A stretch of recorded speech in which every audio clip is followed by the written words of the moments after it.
வணக்கம். இன்று தமிழக அரசியலில் ஒரு வரலாற்று சுழற்சி நடக்கவிருக்கிறது. யார் இந்த இளைய பெருமாள்? பல ஆண்டுகளுக்கு முன்பு ஒரு சிறிய கிராமத்தில் தண்ணீர் பானையில் சாதிய கொடுமை கண்ட ஒரு சிறுவன். இந்த பானை சாதியை பிரிக்கிற பானை என்று சொல்லி அதை உடைத்து எறிந்தான். அந்த சிறுவன்தான் தென்னகத்துக்கு அம்பேத்கர் இளைய பெருமாள்.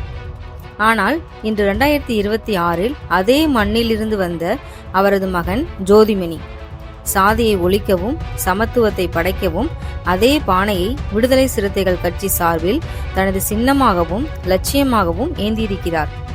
பானையை உடைத்த தந்தை முதல் சமத்துவ பானையை ஏந்தும் மகன் வரை இந்த நெகிழ்ச்சியான மற்றும் மறைக்கப்பட்ட வரலாற்றை முழுமையாக தெரிந்து கொள்ள இந்த வீடியோவை தொடர்ந்து பாருங்கள். பிறப்பு ஜூன் 26, 1924 கடலூர் மாவட்டம் காட்டுமன்னார் கோவில் அருகே உள்ள தெம்மூர் கிராமத்தில் பிறந்தார். இவர் பள்ளியில் படிக்கும் போது தலித் மாணவர்களுக்கு தனியாகவும் மற்ற மாணவர்களுக்கு தனியாகவும் குடிநீர் பானைகள் வைக்கப்பட்டிருந்தன. இந்த தீண்டாமையை கண்டு கொதித்தெழுந்த இளைய பெருமாள் யாரும் இல்லாத நேரத்தில் அந்த பானைகளை உடைத்து எறிந்து தன் எதிர்ப்பை பதிவு செய்தார். 1944 இந்திய இராணுவத்தில் சேர்ந்து 2ஆம் உலகப் போர் நடந்த சமயத்தில் பணியாற்றினார். அங்கு கிடைத்த ஒழுக்கமும் விழிப்புணர்வும் அவரை ஒரு சிறந்த தலைவராக உருவாக்கியது. இராணுவத்திலிருந்து திரும்பிய பின் காங்கிரஸ் கட்சியில் இணைந்தார். பெருந்தலைவர் காமராஜர் அவர்களின் நம்பிக்கைக்குரிய தளபதியாக விளங்கினார். இந்தியாவின் முதல் பொது தேர்தலில் தனது 27வது வயதிலேயே சிதம்பரம் தொகுதியில் இருந்து நாடாளுமன்ற உறுப்பினராக தேர்ந்தெடுக்கப்பட்டார். தொடர்ந்து 20 ஆண்டுகள் நாடாளுமன்ற உறுப்பினராக இருந்து ஒடுக்கப்பட்ட மக்களின் குரலாக டெல்லியில் முழங்கினார். வரலாற்று சிறப்புமிக்க இளைய பெருமாள் கமிட்டி அறிக்கை. இதுதான் அவரது வாழ்வின் மிக உயரிய சாதனை. 1965 பிரதமர் லால் பகதூர் சாஸ்திரி அவர்களால் தீண்டாமை ஒழிப்பு மற்றும் பட்டியலினத்தவர் மேம்பாட்டு குழுவின் தலைவராக நியமிக்கப்பட்டார்.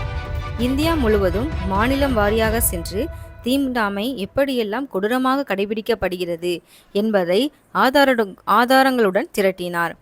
இவர் தாக்கல் செய்த அந்த 1000 பக்க அறிக்கைதான் இன்று நாம் பார்க்கும் வன்கொடுமை தடுப்பு சட்டம் உருவாவதற்கும் தீண்டாமை ஒழிப்பு சட்டங்கள் கடுமையாக்கப்படுவதற்கும் அடித்தளமாக அமைந்தது. 1979 இந்திரா காந்தி அவர்களால் தமிழ்நாடு காங்கிரஸ் கமிட்டியின் தலைவராக நியமிக்கப்பட்டார். பின்னாளில் காங்கிரஸ் கட்சியுடன் ஏற்பட்ட கருத்து வேறுபாட்டால் 1989 இந்திய மனித உரிமை கட்சி என்ற புதிய கட்சியை தொடங்கி ஒடுக்கப்பட்ட மக்களுக்காக தனித்து போராடினார். இறுதியில் 2003 மீண்டும் சோனியா காந்தி முன்னிலையில் காங்கிரஸில் இணைந்தார். தந்தை இளைய பெருமாள் அவர்களின் மகனான ஜோதிமணி அவர்கள் 2026 தேர்தலில் காட்டுமன்னார் கோயில் தொகுதியில் விடுதலை சிறுத்தைகள் கட்சி சார்பில் வேட்பாளராக களம் இறக்கப்பட்டுள்ளார். விடுதலை சிறுத்தைகள் கட்சியின் தலைவர் திருமாவளவன் அவர்கள் தான் போட்டியிட வேண்டிய தொகுதியை தந்தை இளைய பெருமாளின் வாரிசுக்காகவும் அவரது வரலாற்றை கௌரவிக்கவும்